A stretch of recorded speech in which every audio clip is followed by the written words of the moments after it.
You ready? So I'd like to call this regularly scheduled meeting of the Natrona County Planning and Zoning Commission to order this afternoon at 5:31 p.m. First order of business, Pledge of Allegiance. If you'd please stand. I pledge allegiance to the flag of the United States of America and to the republic for which it stands, one nation, under God, indivisible, with liberty and justice for all.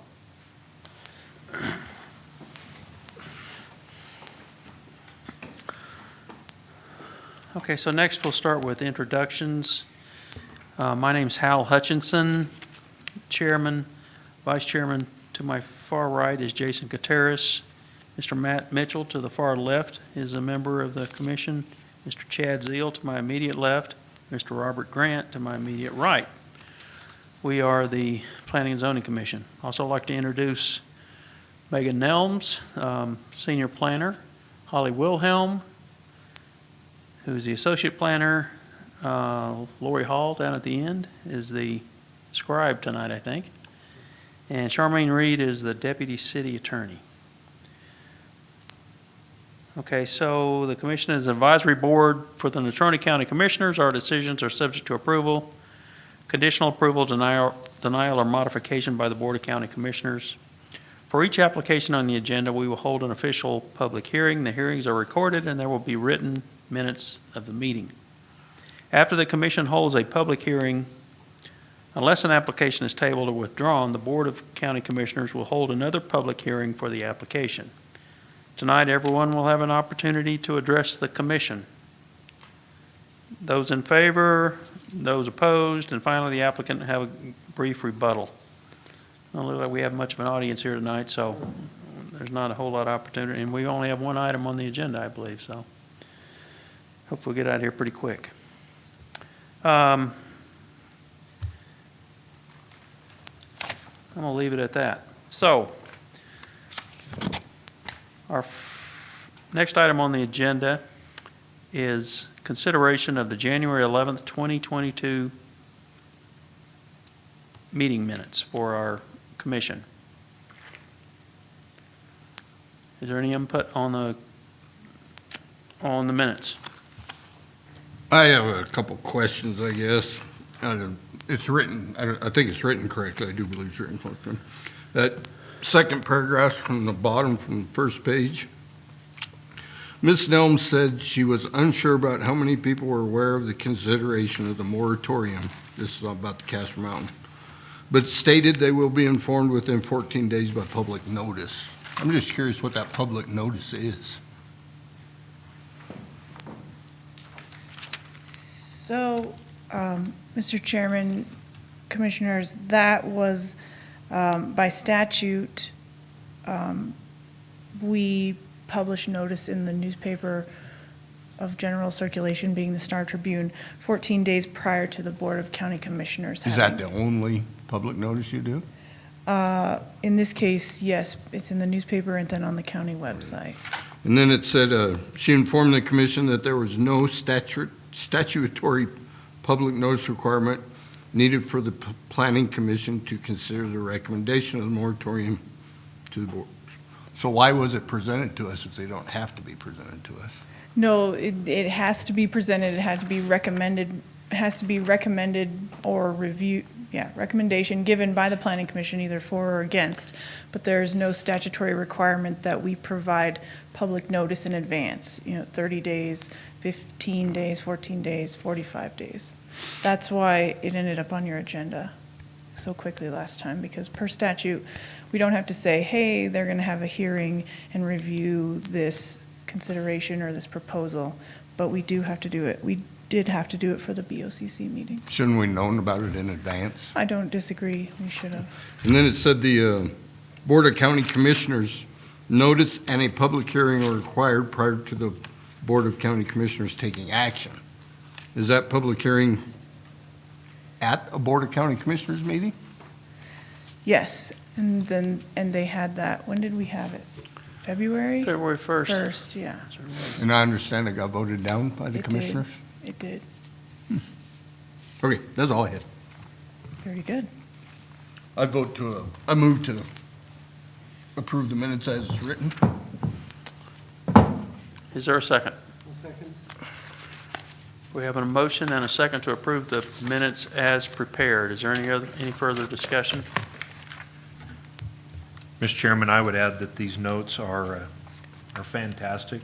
They're doing an excellent job of capturing the conversations that are taking place at planning and zoning. I would agree. So do Nice I. job. All right. All in favor of approving the minutes as prepared signify by saying aye. Aye. Any opposed? Hearing none, the minutes are approved as prepared. Okay, our one and only case for tonight is conditional use permit 22-01, request for a 150-foot tall monopole for wireless communication facilities. Megan, do we have a staff report, please? Yes, good evening again, Mr. Chairman, Commission. You do have before you case number 22.01 CUP, the conditional use permit request from EIP Holdings for a conditional use permit for a 150-foot tall monopole and associated ground-mounted telecommunications equipment within a 50 by 50 fenced leased area. The tower will be located on Lot 7 of Westgate Park 3 with a physical address of 1575 Derrick Drive. And that puts it within Westgate Park 3 Industrial Park on the east side of 6 Mile Road and on the north side of Derrick Drive. It's currently zoned light industrial, and there's an existing vacant shop building on the parcel. It's surrounded by other parcels zoned LI, light industrial. And the following planning considerations will apply. Section 15 of the zoning resolution outlines requirements for communication towers and wireless telecommunication facilities. A conditional use permit is required for all towers taller than 70 feet with antenna. The Planning Commission may approve with conditions, or deny the application under this section, and the Planning Commission may impose conditions that are found necessary to ensure the use is compatible with other uses in the vicinity and the negative impact of the use on surrounding properties and public facilities is minimized. Our zoning resolution contains criteria for approval, and those 5, the applicant has provided sufficient evidence to support the tower location. This location is number 5 on the priority list. The maps provided by the applicant demonstrate the need for the tower. The tower is situated to provide needed coverage and capacity to Westgate Industrial Subdivision, traffic along Highway 26, and homes to the west of the proposed site. Granting of the permit will not contribute to an overburdening of county services, nor will granting the permit cause undue traffic, parking, population density, or environmental problems. And it will not detrimentally affect public health, safety, or welfare, or nullify the intent of our development plan or zoning resolution. And so staff's recommended the following conditional use permit considerations.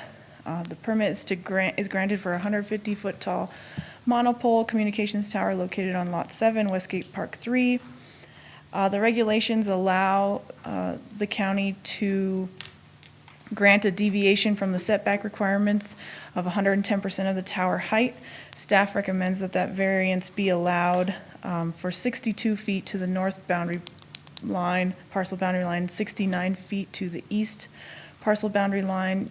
You'll find in your information packet the information provided by the structural engineer, which discusses the safety if, in the unlikely event the tower should fall, that it will not affect anything outside the leased area. The applicant / holder of the conditional use permit shall apply for recertification of the permit between 12 and 6 months prior to the 5-year anniversary date of issuance of the permit, and this conditional use permit shall remain valid and in effect as long as all conditions are met. And with that, staff would recommend approval, subject to completion and compliance with all planning considerations. And I can answer any questions, and the applicant is in the audience. Do we have any questions for staff? Jason? Holly, excuse me, Megan. Talk to me about notification. I mean, who was notified, and specifically was the Casper International Airport notified? I don't think did we notify the airport? I'll defer to Holly as she does our neighbor lists. For this one, we notified the neighbors just to the adjacent of that parcel, and no, the airport was not notified. Good question. I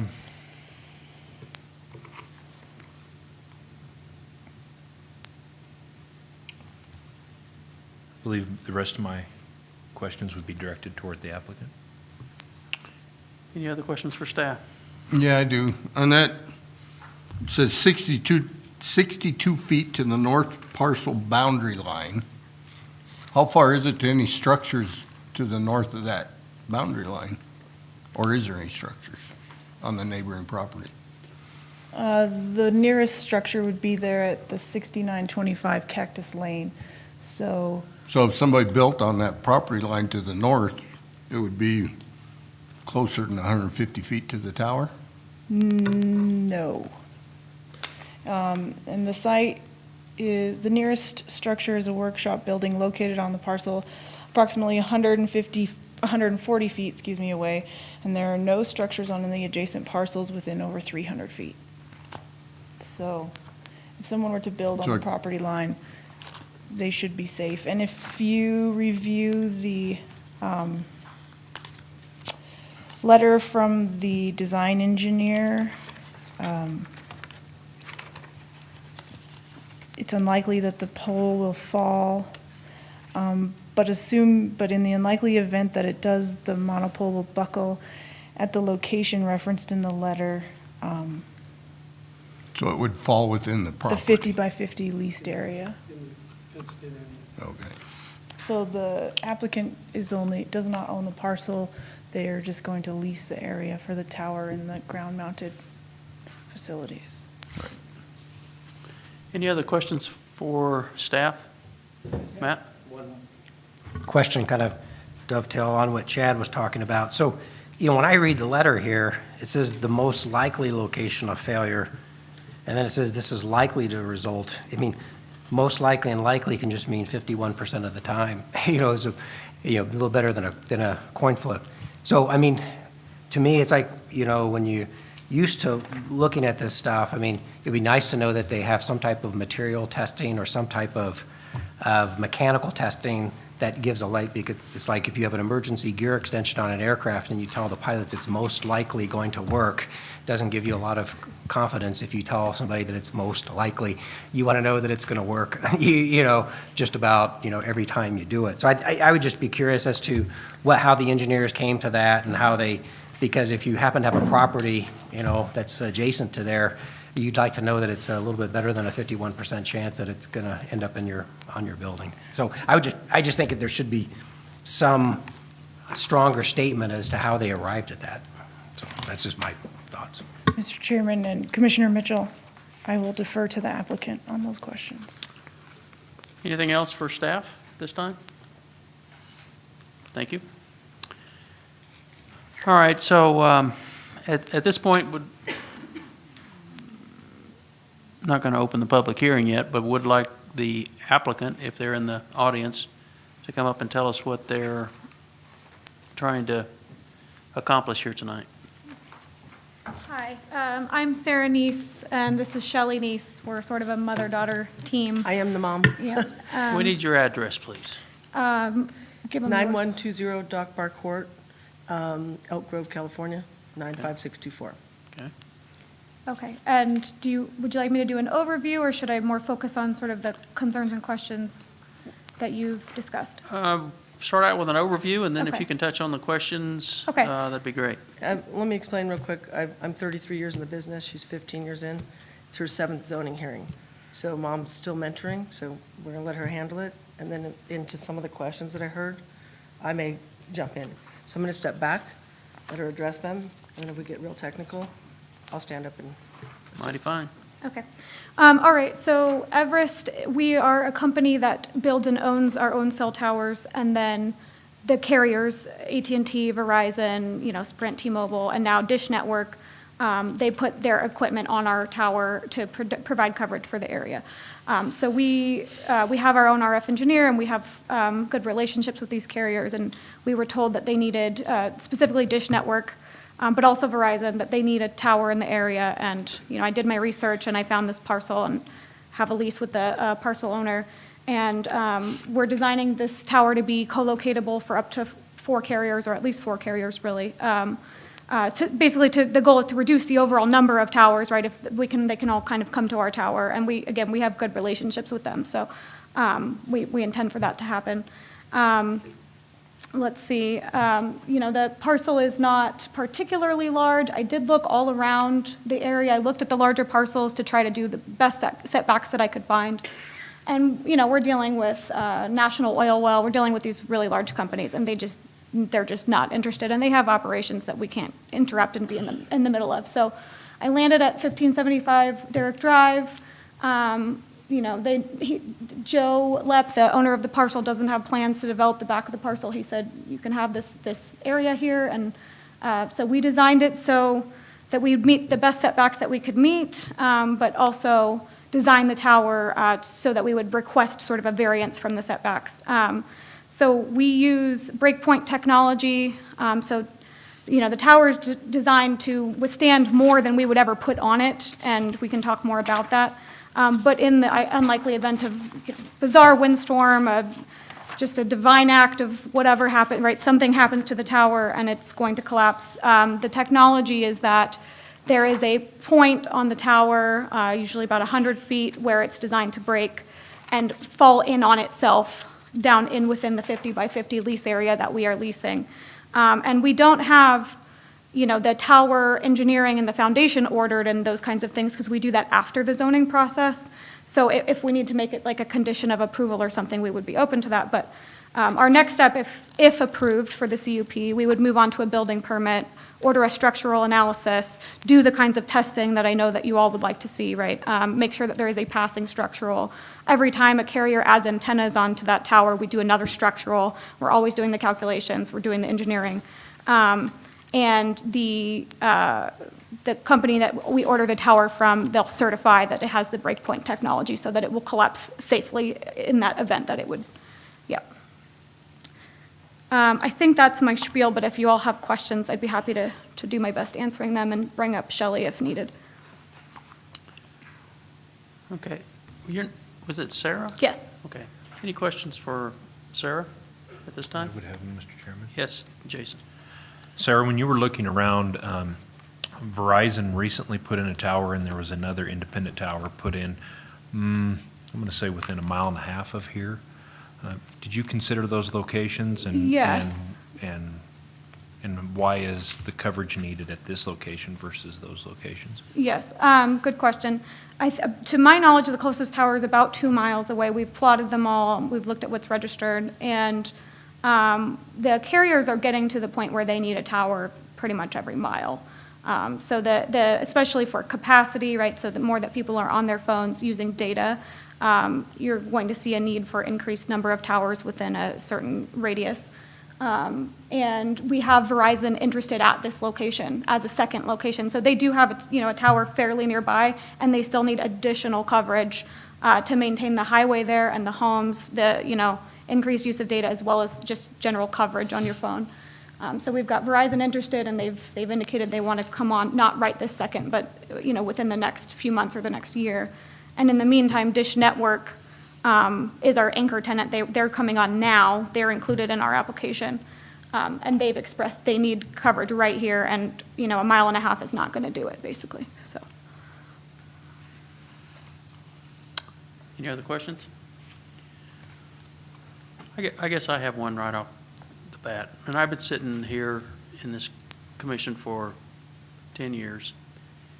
And this 110-foot, 110% setback thing has been a big deal in every one of these things. I mean, we've had towers out in the middle of nowhere that have been 10 feet too close to a fence that holds cows in that this commission has made a deal out of, nope, you got to move it so that you fit the 110%. Okay.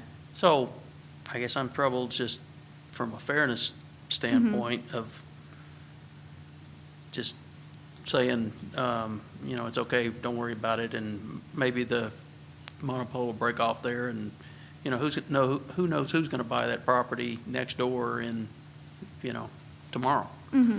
So as I'm thinking about the situation, that's something that causes me some grief. Understood. I hear where you're coming from. Part of the reason, I'll pass to you, but give me 1 second. Part of the reason was just that in the code, it says, like, the applicant can request a variance from this if certain findings are met, right? So we feel that we meet those findings. I guess that's why I would even ask you to consider this, but I'll also pass off to her. Is that all right? Sure. Okay. Okay, so when you ask a tower manufacturer to give you a letter, as is in this application, they're going to give you something that's somewhat nebulous, like we have, until they design that tower. And then they'll guarantee that tower. We do this all day long, and we use the breakpoint technology because we've had this issue with one-to-one setback. It didn't used to be an issue, and it's become more prevalent. We haven't had towers fall. We designed them to hold 4 times the capacity that they possibly can hold. And the reason we do that is because not only is Everest Infrastructure liable, but Verizon Wireless is liable, and Dish Wireless is liable. So if someone comes to sue, they're going to go after those carriers with the deep pockets, not only us. So we over-design these towers. The one-to-one came really from the fear of the neighbors in various districts saying, oh, well, keep it one-to-one from our house or residential property. So we see this frequently, not always. We haven't seen it because towers have been falling. In order to overcome that, because there's just some areas where it's just not possible, where you're just not going to be able to meet that requirement, they came up with breakpoint technology. Breakpoint technology is when they design that tower, they will certify that it will break at that point, which is back to you where your concern was. When we go into zoning, or we come out, you give us an approval, you can condition it upon that. We then go into building department, we're compliant with your building department, we establish that with the tower engineering foundation design and certification from the tower manufacturer, when they've actually designed the tower. Then they'll guarantee that. So I guess my answer to you would be, I understand and respect your concern. At the same time, we had difficulty here finding an area easy enough to put it in the middle of a field. We've got a lot of large, it seems like oil companies and just not interested, difficult. And then this individual seemed very interested. We like the location from a visibility standpoint. The trees shade it from the neighborhood. When you drive around it in Industrial Park, seems like the perfect spot for a tower. Any further? I didn't go back specifically to look at the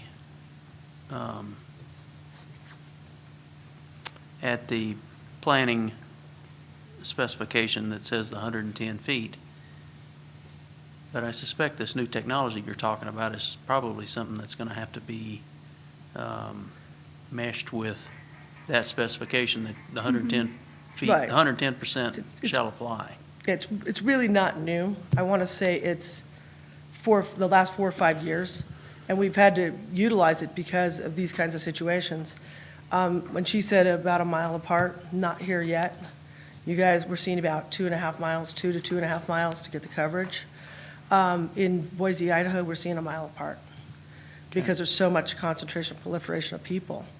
I don't see that happening quickly here. You're going to see them about 2.5 miles apart. The other tower, there's one that Verizon has near the airport, which comes back to his question. Do we check with the FAA or the airport? We always do a slope test, so we do an initial analysis, because if it doesn't meet FAA requirements, we're out. Even if you approve it, we can't put a tower there. I mean, the FAA is going to take precedence, and the FCC is going to stop us and mandate that we don't put it there. So it's not going to happen.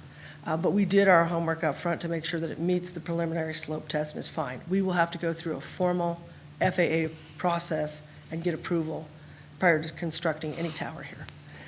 So the Verizon Tower is over by the airport, close nearby. Ben Floyd's the Verizon RF engineer in Cheyenne who designs this network for 25 years for Verizon, and a good friend of mine, good guy. And he looked at this and he said, I'm going to need a tower there, and I need it quick. Dish happened to show up at about the same time and said, we're first. We want that height. So there's a little argument there about the height. But Verizon was okay with going a little bit below that. So they'll be right behind this. So we know that this will probably end up being AT&T, all four of them here. And then we do see another site coming that we're talking about now, and it's several miles away. We call this site Casper 1 for Everest, and that's called Casper 2. And so we are looking at additional site on a neighboring property about 2.5 to 3 miles from this area. So we'll probably be back before this body on that site, but we're working with their attorney and et cetera. Okay. So, and then I do see some rooftop sites coming. So there's a few other sites coming along on rooftop, so we do co-locate when we can. Any more questions for the applicant at this time? I have one question. So I guess the building permit, maybe, and somebody who has a little more institutional knowledge of this, so the building is usually what happens, I know a little bit about mechanical engineering, but usually what happens when you design these things, there's a certain design life to this, like over the life of the metal. So if you put a tower in over a 20-year period, the thing's going to go, get in the wind, and over time, that's going to cause metal fatigue in the design. And so usually they give you a probability of failure, because they never tell you that it's going to work the way it's designed. There's usually a probability of failure. There is. So the question is over the useful life of this, because it may be that the metal now is new and you put it in, but what we really want to know is what the probability of failure is going to be at the end of the useful life after, it's been, jiggled in the 80-mile-an-hour winds for 20 years. And so I don't know who handles that, like whether we send it up to the county commissioners and the county commissioners approve it, and then it goes to the building permit, and then everybody assumes that somebody else has kind of looked through this. And I just got curious as to who makes those kind of design considerations. And Maybe yeah, you- maybe you Megan's can tell me. mentioning she might be able to. She might be able to address that. And Should we step back or do we stay? stay up here with me. I'll stand here. So, Mr. Chairman, Commissioner Mitchell, that would be under our, recertification of conditional use permits for wireless telecommunication facilities. And that's that every 5 years, they have to, one of the things is recertification that the tower and attachments both are designed and constructed and continue to meet all county, state, federal structural requirements for load, including wind and ice loads. Such recertification shall be by a professional engineer licensed in the state. So that's how we can go back and check and make sure that these towers are still going to stand up against snow and ice and wind and everything. Okay. Thank you. Satisfactory for now? Any other questions for the applicant at this time? You guys might as well just stand there. One real Oh, go quick. ahead. Is this a prime location for your antenna? Is that why you put it there? Yes. I mean, because it seems like you could have went further north a couple miles and had no landowner. wanted No. it. No, they looked at the existing sites around. First of all, we wouldn't build a site that was close to another tower because we're a company that puts up a structure and we build that so that more tenants will come and co-locate on it. So it would be like putting a tower right next to a tower wouldn't make sense. Okay, it would make far more sense for us to go on to the existing tower. So we're a company that only locates a tower that's not next to another tower, number one. Number two, it's the design engineers that are employed by the carriers that dictate where their need is, not us. And so we had two design engineers from two different companies say, we need a tower right here. That's how we ended up here. Thank you. Anything else? You guys might as well hang out there because we're going to have to open a public hearing and you're going to be the people Okay. talking Hang in out favor here of. or back Yeah, there? Right there where you yes, are. sir. Okay, got it. I guess I do have one more question for staff, though. Megan, were there any comments on the case received? We did not receive any public comment. Okay, thank you. All right, with that, call the public hearing to order on conditional use permit 22.01. That's the 150-foot monopole in Vista West. Is it Vista West? Westgate Park. Westgate Park. Okay, so First question, is anyone speaking in favor? I'm assuming that's going to be you guys. Yes, we are. Yes, we are. Okay. Anything else to add? Just ask for support for the tower. We think it would enhance the coverage. We know it will enhance the coverage in your community, your wireless coverage and your internet coverage as well. And also, I'd like to say that we're always about public safety. And so if there's sheriff, fire, et cetera, we always offer free space on that tower, as long as it's within reason, structural capacity. And so any way we can support and assist the community in that regard, we would offer that up. Thank you. All right, any questions? Any more questions? Thank you. You guys may be seated if you'd like. Okay, thank you, Commissioners. And anyone in the audience wishes to speak in opposition to? Don't see any. With that, I'll close the public hearing and open it up to the commissioners for discussion. Discussion? I guess, Mr. Chairman, just staff would add that staff is supportive of the setback reduction. Specifically, I think our regulations are acknowledging the breakpoint technology that they're referencing. As our regulations specifically state, the Board of County Commissioners may grant a variance from the setback requirement if the applicant can provide structural drawings and plans signed by a licensed engineer in the state of Wyoming that certifies that in the event the tower collapses, relief from the standard setback requirements would not pose a threat to the health and safety of adjacent property owners. So that's, to me, in my review, that's providing what they have, the certification by an engineer that if in the event the tower were to collapse, it's not going to collapse on any surrounding structures. I guess I, for one, have to think we need a revised letter from the engineer with a little bit more teeth than what we have. As Commissioner Mitchell observed, that it may be okay. And if you'll look at the letter again, too, the pole and foundation is designed for a basic wind speed of 108 miles per hour without ice and 50 miles per hour with quarter-inch ice. So that's going to be some strong, sustained basic wind speed to knock that tower over. And I guess one more concern is the concern that Commissioner Gutierrez had about the airport. Yes, and as the applicant stated, they're required to contact the FAA, and they have their preliminary survey in there. It's included in your packet, their FAA 1A certification of location and elevation. So that's their beginning correspondence with the FAA to ensure that there's no conflict with the airport. I guess I can add that our experience with the airport director out there is that he is most concerned with anything that affects the airport. And in fact, even though we've had FAA approvals, the airport here in Natrona County has at least requested our consideration to go over and above what the FAA had required. So Staff, I can offer that staff will reach out to the airport prior to the BOCC meeting for this case. the concern that has is that what if they say no? What if they say it's going to be a problem and can we just, I'd say we'd still take it to the BOCC, and the BOCC could possibly deny it or remand it back to you all for further consideration. okay? Mr. Chair, you Yes. could also add it as a condition. Okay. Mr. I haven't Zia? been on this commission very long, but if we've not granted variances to others, I have a really hard time granting variances now.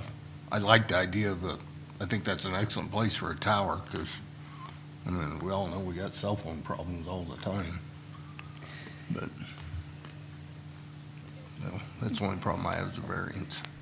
I guess as staff, I would say the regulations allow it. Again, I'm newer too and not privy to what previous decisions have been made, but I would say that each application would stand on its own information presented and the regulations that we have in place. And Mr. Chair? Yes. I definitely appreciate the board wanting to be consistent. That's important to not be arbitrary. So if the board could identify like advanced technology or something that might be different from the prior applications, that would not be arbitrary, if you could identify something. New technology. Okay. I said, Chairman, so, you know, and I guess, I think it's, like you said, you know, it says the tower will fall, you know, within a 50-foot fenced area. The unlikely of that, that's really not what the letter says. The letter says, you know, most likely.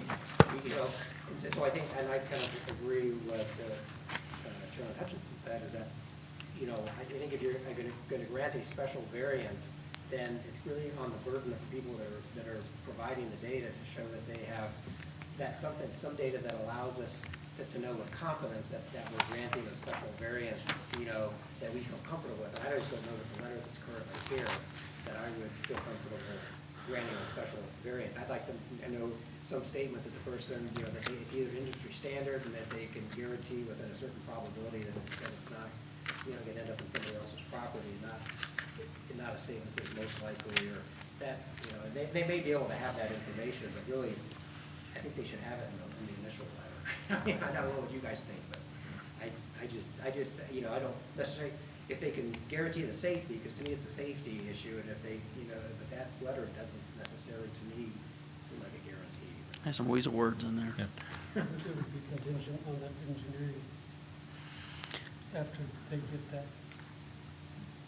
Or add a condition to the permit that they submit a revised letter from the engineer.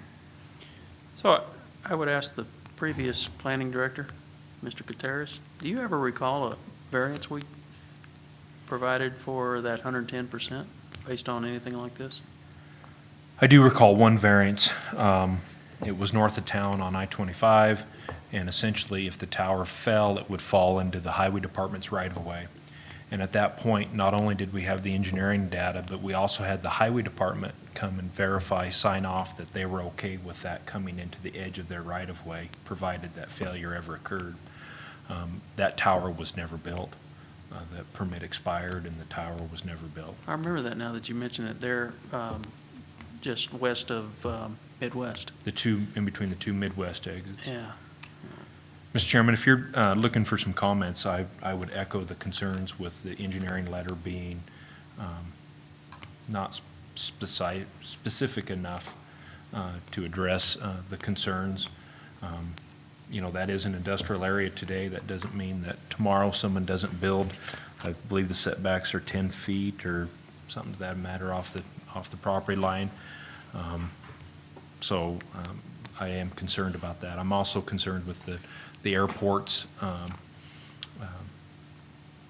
not giving us comments yet, and I echo your comments that at times the airport has been more restrictive than the FAA.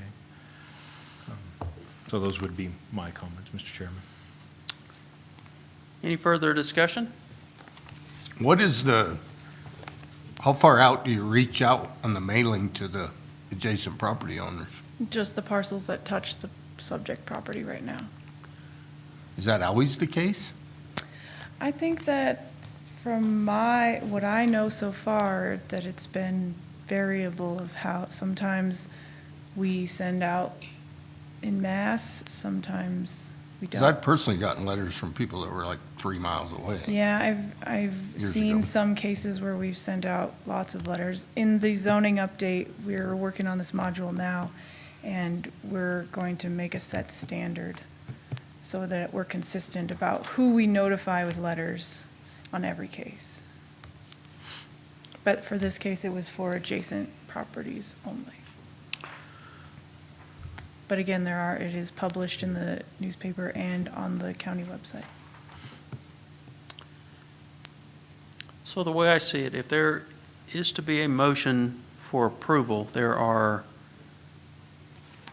probably 3 special conditions that would go along with that. One being a letter of consent, I guess, from the Casper Natrona County International Airport. Okay. Two would be a letter from the applicant's engineer with definable responsibility in the event of a failure of the structure. And the third is that we received letters of consent from the property owners that are within that 110% height range, approving the application.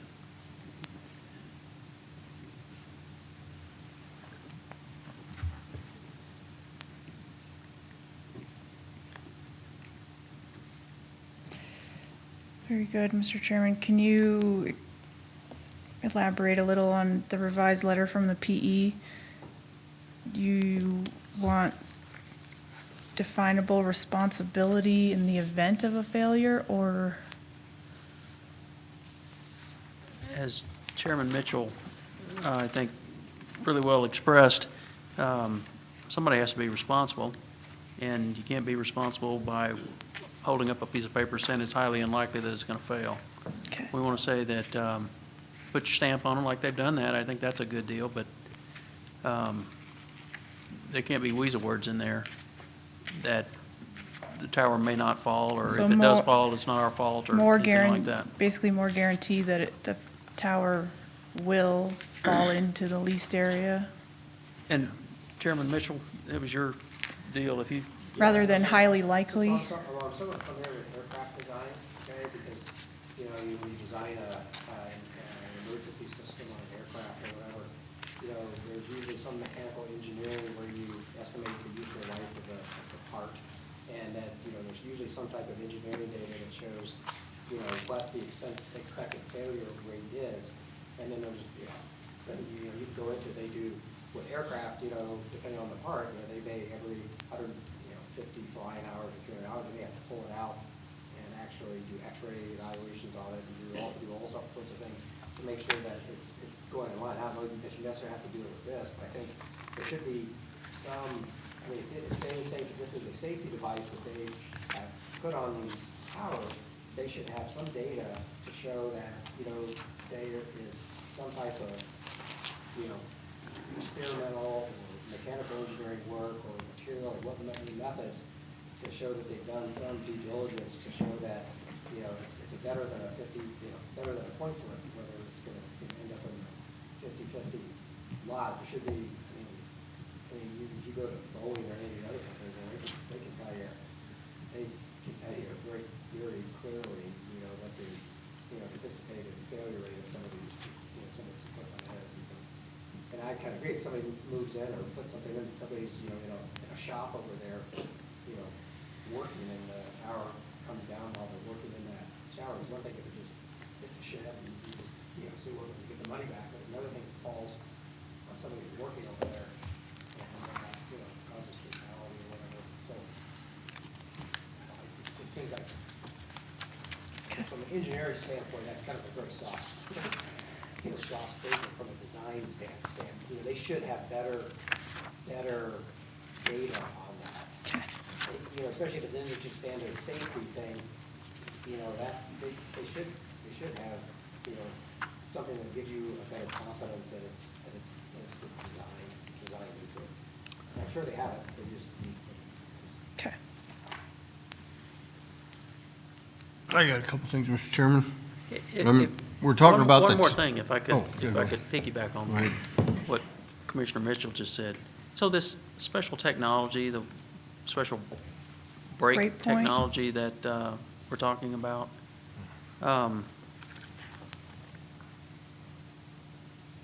that somehow needs to be incorporated in that letter, I think. Wouldn't you, Mr. Mitchell? I think they have to have it. They can't create a thing and say, well, we think it's gonna break, and then you say, well, you just kind of, there's got to be some, because you're dealing with potential life, you know, Right. stuff here, not just like, you know, a shed getting, you know, blown over or whatever. And I think the standard should be higher as to what they certify. They should have that. And in the letter, when designed according to this standard referenced above, the wind pressures and steel strength capabilities include several safety factors. So I think that's My thing is just that. what you're referencing, that they can, Most likely. I think that what they should say is that based on the design we have here, there's an anticipated failure rate of X Okay. at the end of 20 years, so that we can say that, okay, it's going to fail, one out of 1 million will fail. You can't ever tell that it's never going to happen. All you can do is plan, and usually in industry, there's some anticipated, there's like a Six Sigma, I can't remember what it is, it's fail, you know, for airplanes, you know, it's like 1 in 10 million, I think is what they allow when they design these things in. But there, you know, there are engineering standards, you know, especially something like this where, you know, you may have people living next to it. You know, you want to know that it's meeting some type of industry safety standard. And there's Six Sigma is you know, what everybody talks about now as far as, you know, anything that deals with potential, you know, like when you're designing aircraft or whatever, you know, Six Sigma is now, you know, the big quality issue. okay. I think- Mr. Zeal, you had some. Yeah, I'm not familiar with a lot of the engineering terms, but shouldn't a certification come from a structural engineer? I guess I need to be cleared up on that. A civil, As I understand it. you Not a put your- structural engineer? Because you it's put a your- structure. You can put your stamp on anything. That's kind Well, of that's a what scares me with loophole. engineers. No offense to you two. And then another thing is, what about the concrete base that's going to hold it? Would that have a print that the actual building inspector would go out and Yeah, verify that it's done correctly? they will, when they submit for a building permit, they'll have the structural plans and the foundation plan. Right, okay. That's all right. Didn't mean to hammer you engineers. We get it every day. All right, any further discussion? So the chair would entertain a motion on what to do with conditional use permit 22-01. So I guess just a little discussion. Is this something where you want them to come back to us? Or is this something where you send it up and assume it's all going to be taken care of? I'd probably,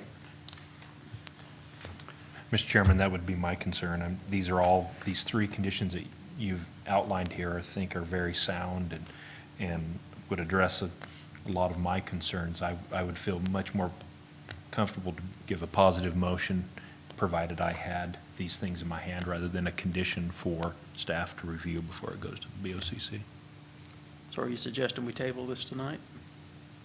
I would make that motion. I would move that we would table this item whenever discussion is through, Mr. Chairman. Okay, I'll second that motion. all right. I don't think we have discussion on tabling. so my understanding is if we table, it has to be with the applicant's consent. And with a date certain for reconsideration. Please come up. Thank you. I didn't want to interrupt because I know you closed public comment. Very specifically to your concern, so when the tower engineering company, probably Sabre in this case, designs the tower, they will give you exactly what you're asking for. We also demand it, and so does the wireless carrier that co-locates on it. The reason they won't give it to you prior to is they're saying, we haven't designed the tower yet. Okay, you gave us a speculative 150-foot tower, we don't have a geotechnical for the soils. We're going to come back, and then they do our tower engineering and foundation design once we get the soils. So they couldn't give us an adequate answer on that until all of this is done. So what happens is we don't order that until after zoning approval. That's a lot of money and risk. Once we get a zoning approval, we have to go into your building department, we have to do a geotechnical, and we have to confirm those things. And we will come back to you with those things. So I would ask or request, it was an interesting drive here in the winter, and I would love to make it again. But I would request that, number one, your building department is going to regulate that, If we could submit those documents within a given period of time, what we want to do now is have a geotech come and drill that soil so we can go back to Sabre and pay them to do this correctly. And we just don't do that until after zoning approval. We do that prior to the building permit. Additionally, I would add that you really don't want to do that in the middle of the snow. So it's going to take me 3 to 4 weeks to get the geotech out to prep for the tower engineering and foundation design. But that would have to meet your building department standards. And again, the breakpoint technology really isn't new. It might be new here, okay? But it's really not that new. We will have that not only structurally stamped, but the survey is certified by a civil engineer, and then there's a geotechnical report, which is also certified. So these carriers aren't going to put equipment on a tower that's going over, that they're going to be sued millions of dollars for.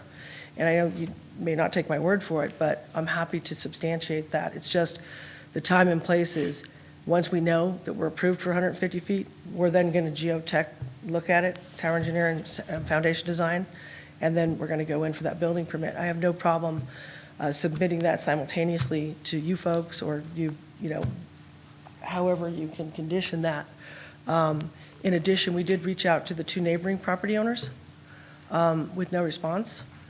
So we did try to contact them when we sent out notices ourselves. We sent letters to them, basically asking them, are you interested in having a tower space on your property or any comment? And we received no reply back. But we're happy to go back to them, reach out to them and meet that condition, and as well as satisfy your airport. I do know there's an 80-foot Verizon Tower very near the airport, so they do have one there.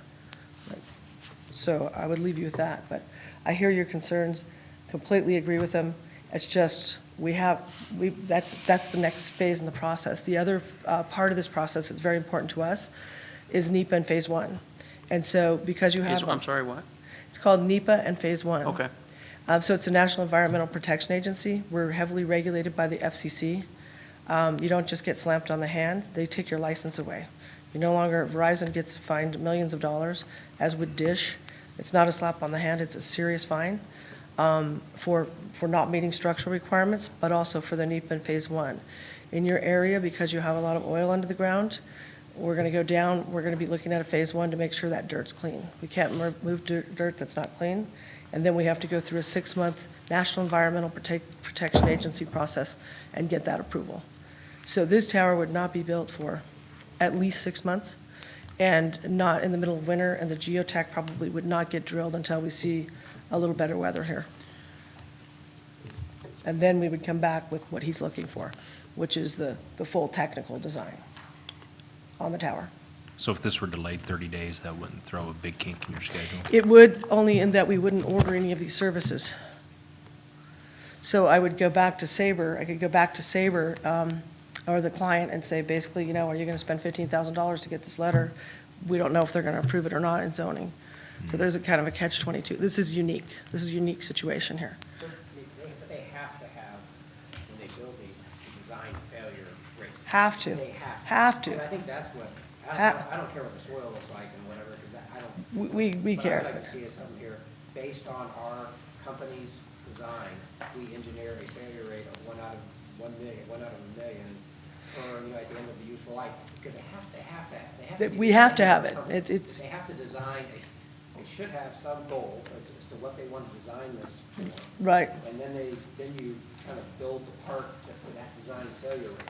So they should know You're- what their design. You're failure- spot on. Yeah, But and that's all I would like to see. If they said, you know, that we can guarantee that this will have a, you know, a failure rate of 1 in 1 million after 20 years or whatever, I mean, I just want to know what their goal, what their design failure rate is, because you always, you kind of, you can't make it perfect, but you have to assume a failure rate, and then you design your parts and whatever, and material, you choose the materials to achieve that desired failure. And that's, I just don't see it here. It's Right, because the tower company won't give it to me until they see that soils and they do the tower engineering and foundation design, and then they'll give it to me. And they will give it to me because we're not going to buy a tower from them, and we're not going to put up a tower that's going to fall over, and our client's not going to go on a tower that's going to fall over. So we have the same concerns that you do, maybe even more so. Everest will not attract a tenant, any wireless tenant on this tower without those kinds of specifications. What might have been helpful is if I had brought some samples of other sites that had previously been designed, so that you could, that went in for building permit, so that you could see what happens. But I'm wondering if there isn't some communication that happens between the planning and the building department? Yes, Mr. Chairman, Commissioner Mitchell, so as she's stating, the data that you're looking for, the tower company's not going to design the tower until they have that geotech, so they know how to design the foundation. That's probably key, that's one of the key pieces of the tower and being able to design the loads it's going to carry. But as as this moves forward, you add the letter of consent from the airport, the letters of consent from the surrounding property owners, and if we still want a revised letter from the engineer, we can get that. But as they apply for their building permit, they always and forever, as the tower's there, have to comply with the conditions of this conditional use permit. So whether it comes back to you and you all look at it, if that makes you feel more comfortable, that's certainly acceptable, but, that's staff's role and that's our position to say, these are the conditions on this permit for you to have this pole, and staff's going to ensure that those are met before we issue a conditional use permit, before we issue a building permit or anything. I might add that if we put that up without meeting those conditions, you can make us take it down. Correct, because they would not be in compliance with They're their not in compliance. conditional use permit. So we're not going to put a $300,000 tower in the air that you're going to come back and say, you guys take that down. So I can guarantee you, my client's going to make sure that we meet those conditions. Thank you. So I think you've heard, Ms. Neese, Yes, sir. that there's a motion and a second for tabling, Yes, and we're going to vote on that here in a minute. So okay. if that goes, what would be the next Planning and Zoning Commission meeting is April 12th? My concern for that isn't that you're tabling it and that we would come back. It's that what he's asking for I can't get until I do a geotech and Howard Tower engineering and foundation design for this specific tower. I could bring a sample on other towers, but for this tower, I need to do a geotech and go in the soils and then go back to Sabre and order the tower engineering and foundation design. And then I can give you the exact specs for this particular tower. So, Paul, I'm kind of confused here. Geotech, or the Sabre designs the tower and the foundation Yes. all in one? Because the tower company is going to be liable for that tower. We're purchasing a tower from a tower company for But I $100,000. would- Go ahead. I understand what you're saying, but I would think we would want to see some of the geotech's report, wouldn't we? That goes to your building department. That goes to the tower company. You can have access to all of them. I've seen geotech do soil testing in the middle of winter, so I don't know that. It just took me 6 weeks to get a rig in Boise, Idaho, from Vegas, so I can get one out here, but to get one out here and do the soils, tower engineering and foundation design, then essentially, that's the point at which we would submit for a building permit. Thank you. Megan, question for you, and this has to do with the new way we're doing business between this commission and the county commissioners.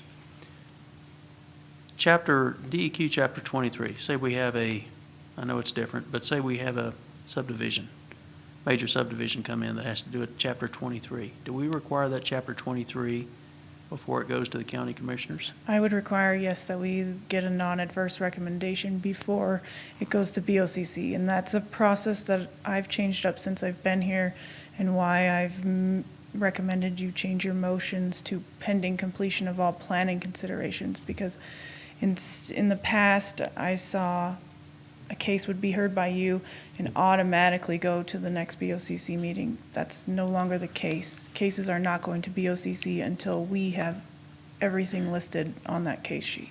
So I guess the corollary that I have in my mind is that we're talking about spending some money up front for tower design and letters and whatnot. That would be similar to what we do for subdivision considerations, where we require upfront money for Chapter 23s, and that would include geotechnical investigations. Correct. I see where you're going with this. but I would say on a subdivision with a Chapter 23, they've pending approval from you as long as they do all of these things. Yes, when they get to BOC, that's true, there's no guarantee that they are going to be approved, but I would say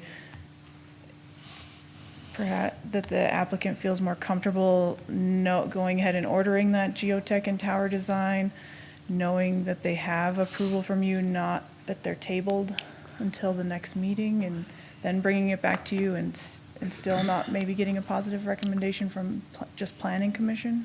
I guess as I'm thinking about this, and Commissioner Mitchell is talking about the Six Sigmas and whatnot, I would think I would be satisfied, and perhaps Commissioner Mitchell would be as well, and the other commissioners, that if we got a generic letter from the structural engineering saying that we will design to a Sigma 6 specification, I'd be happy.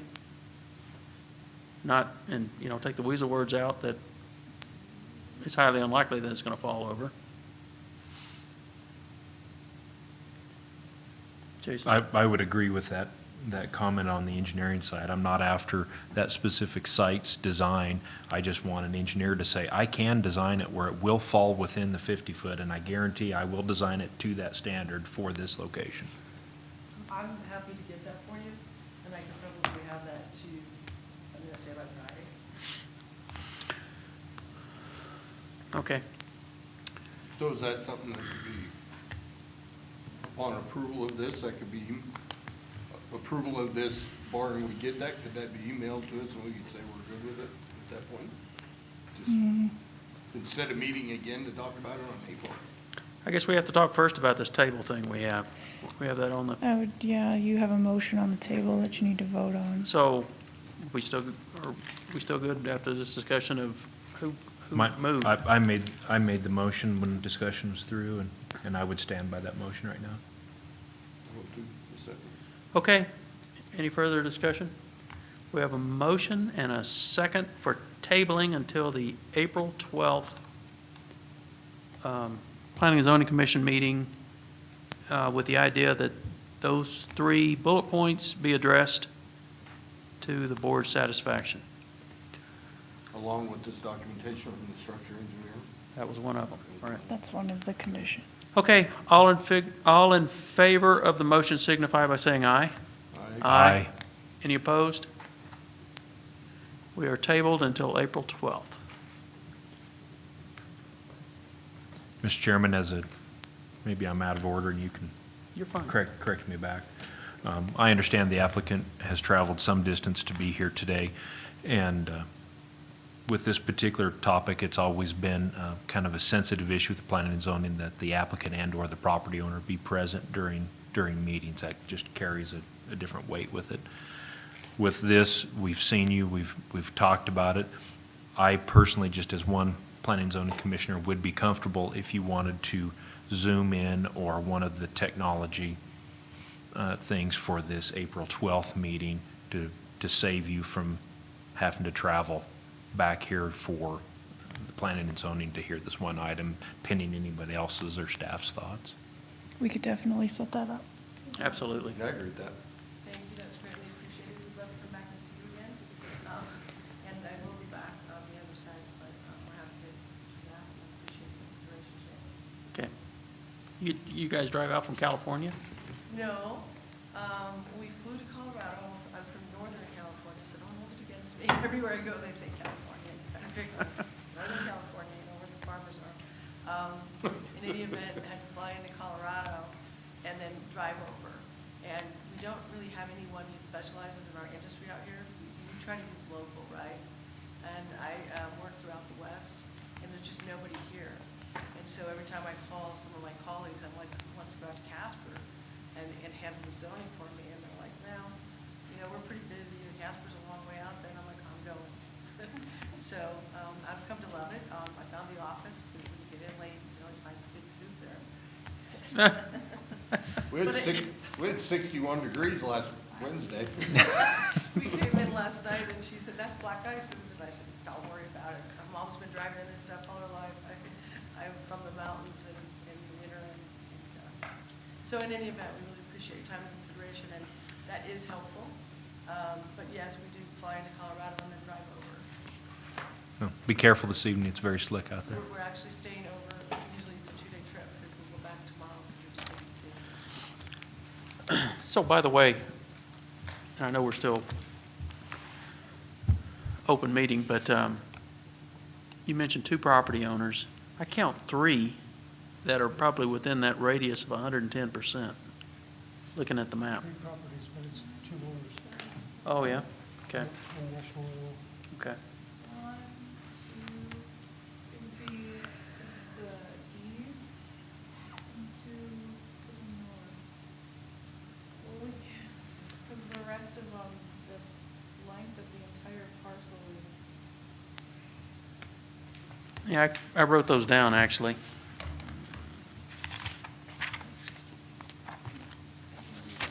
So it's, so the east side, 275 feet, the north side, 305 feet, the west side, 335, and then along the radius, it's 150 feet. So I don't think you have to worry about the south side, but on the north, there's 2 properties I count, and then on the east, there's 1, and maybe that is 1 property owner, but I just happened to notice 3, and you'd mentioned 2 earlier, so. I think you're right, I believe it's 3, I need to measure, but it's, I'm for sure 2, and then the third, I think you're also correct. Okay. Say who the property owner is? One of them's National Gas and Oil, I mean, it's gonna, I'll try to track them down. But they're big operators, so. National Oil, Matt Burchell. Okay. Hard to get someone to respond, because they're big, and to find out who to talk to, but we will Yeah. make that. And you probably got your work cut out for you with those big corporations getting a letter from them as well, so good luck with that. Question, if we send them a certified notice and make several attempts and make the best efforts and they don't respond back, is there some condition there where we could, have?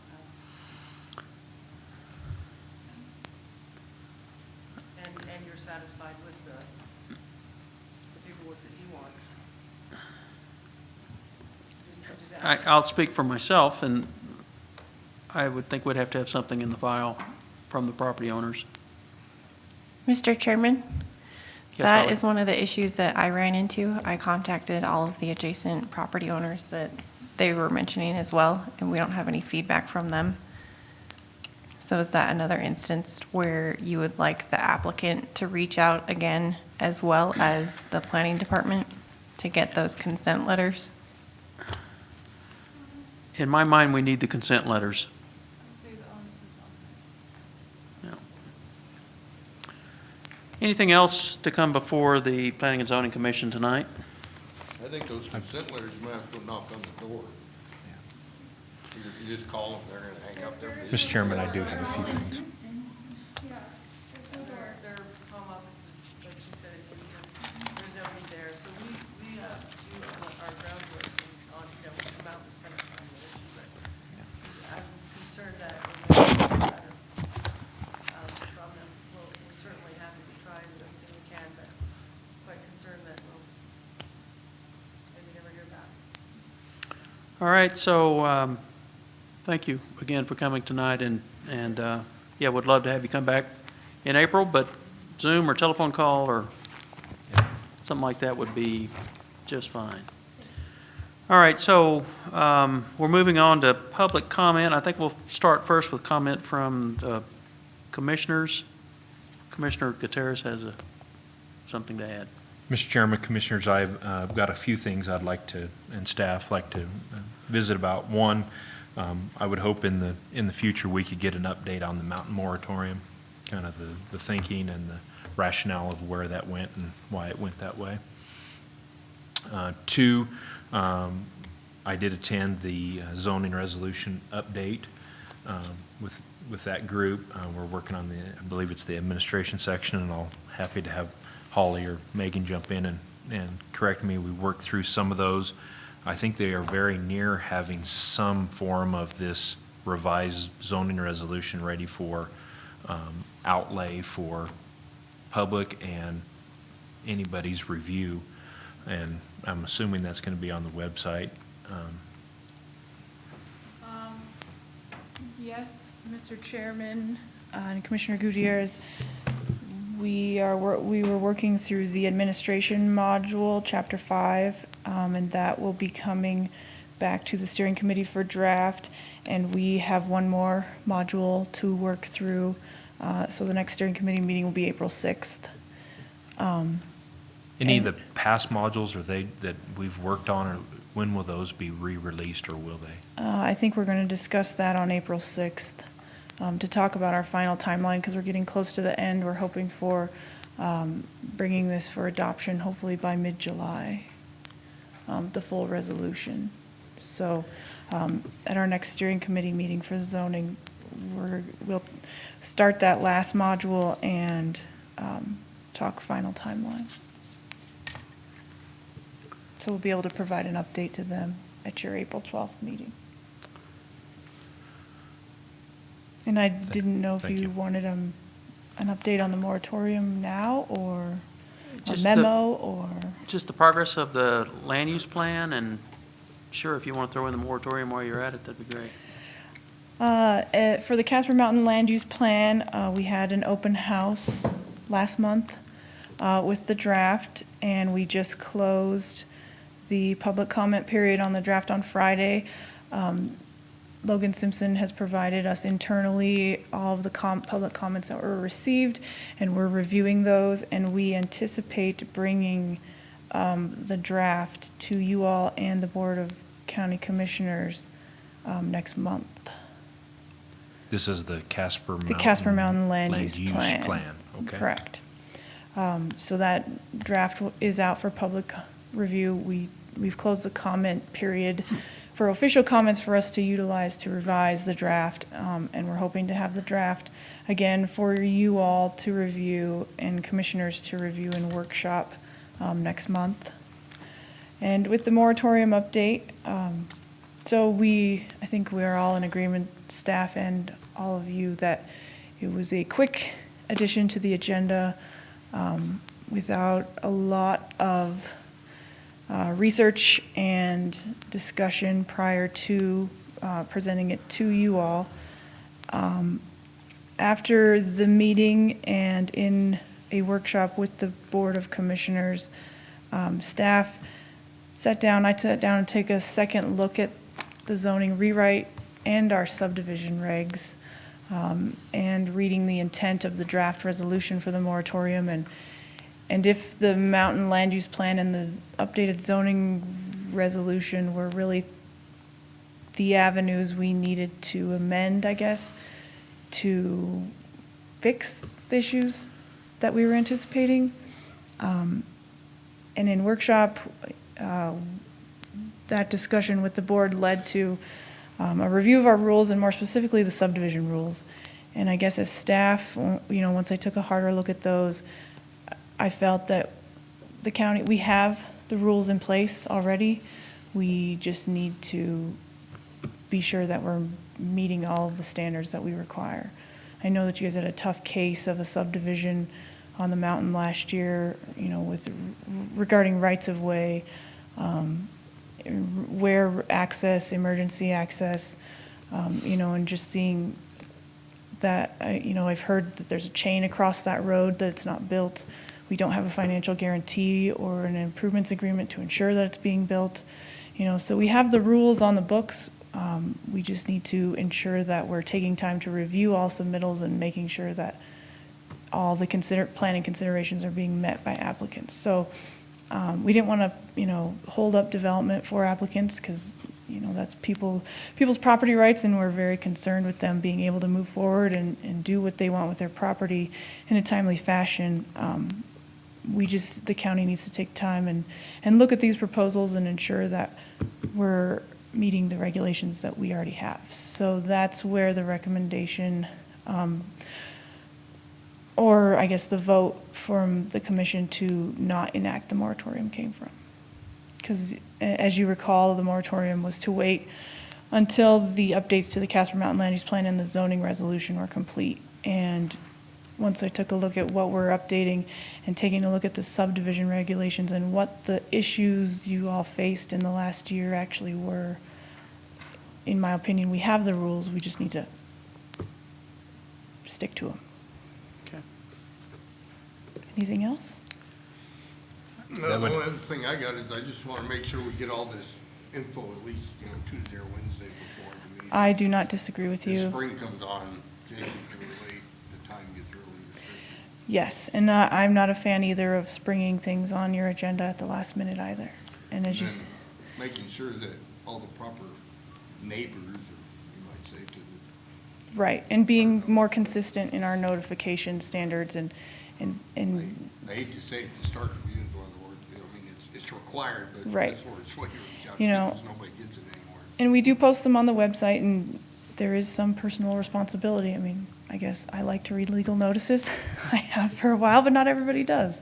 But yeah, being more consistent in this, in the regulations on who we notify, a specific radius, a specific number, and not being arbitrary. In some cases, we're going out 3 miles. Some cases, we're only doing adjacent landowners. Just being, I'm all for consistency and being able to say, we notify everyone within 1,000 feet excluding right-of-way on all cases, or something like that. So that's what we're working on right now. You mentioned WildPass in past meetings. Is that something Yes. we need to embrace? So We need to do I something? have you all becoming members. I forwarded you some of their newsletters recently. Hopefully you got them. But you are all now WildPass members, so you should start getting them to your own emails from WildPass. But I'll still keep sending the stuff until we make sure that you all are on the roster. It says, so it'll say WyoPass. It I get w- so much junk mail. It will say WildPass, and it is from Constant Contact, so make sure you're checking your junk just in case it goes in there, because I know Constant Contact emails often go into junk. The next time you get one of those emails, can you reach out to us, see if we saw them? Yes, I will forward it and say, hey, did you all get this one? FYI, did you see it or something like Yes. that? And we're planning a spring conference like we usually do in Riverton right now, May, or maybe it's the first week of June. Thursday and Friday, I think it's the first Thursday and Friday in June, but I'll get more information. But yes, we've paid dues and you all are now WildPass members. And on a note too, Western Planner is in Bismarck this year, September 14th through 16th. So that's relatively close. And Holly and I will be going. Holly doesn't know she's going yet, but she's going to Bismarck. So as that gets closer too, I'll get you all more information. And if anybody wants to carpool to Bismarck we'll be ready. Because next year it's in Alaska. So Ooh. I don't know how many of us are going to Alaska. Then the year after that, we host, so then we'll all definitely get to go then. Anything else? Mr. Chairman, I was going to email out staff and all of us. I'm on another board, and the state of Wyoming is offering some board member training. Oh, I have that too. And so I wanted to share that with everybody, and I don't know the mechanism to get us I have the flyer. there or what. I know it's via, there's a Zoom deal or it's in person in Cheyenne. So I wanted to get that out. I want to say it's like the Friday, like April 12th, or I it's have the- mid-April on a Friday. I have the flyer. I'll email it out to you guys tomorrow. And if you want to sign up on your own, or if we want to do a group one, we can set that up in our I think conference that room. concludes my items, Mr. Chairman. Okay. Anything else? Nope. Thanks. All right. Thank you.